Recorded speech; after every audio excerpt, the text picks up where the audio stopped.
পুলিশের জন্য 40,000 body camera কিনছে সরকার। জাতীয় নির্বাচন সামনে রেখে ইতোমধ্যেই শুরু হয়েছে তোড়জোড়। ইউএনডিপির মাধ্যমে এই ক্যামেরাগুলো কেনা হবে সরকারের নিজস্ব অর্থায়নে। বিষয়টি জানিয়েছেন অর্থ উপদেষ্টা ডক্টর সালেউদ্দিন আহমেদ। তবে এই বডি ক্যামেরা আনতে কত টাকা খরচ হবে সে বিষয়টি এখনও নিশ্চিত নয় বলে উল্লেখ করেন অর্থ উপদেষ্টা।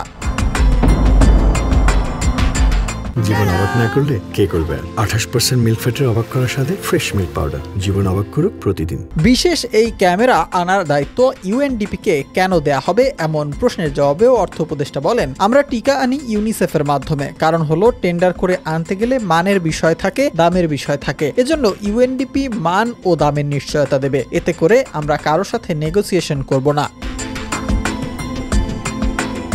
উপদেষ্টা আরও জানান, এই ক্যামেরার অর্থায়ন সরকারের নির্বাচনী ব্যয় খাত থেকেই করা হবে। বলেন, বাংলাদেশ সরকারের টাকায় এই 40,000 বডি ক্যামেরা আনা হবে। অর্থ মন্ত্রণালয় ব্যবস্থা করবে। নির্বাচন খাতের ব্যয় থেকেই এটা মেটানো হবে। আমরা পুলিশকে দিচ্ছি, তবে নির্বাচন কমিশনকে না। নির্বাচনের জন্য যা যা দরকার সেটার কোনো কমতি হবে না বলেও এ সময় উল্লেখ করেন অর্থ উপদেষ্টা।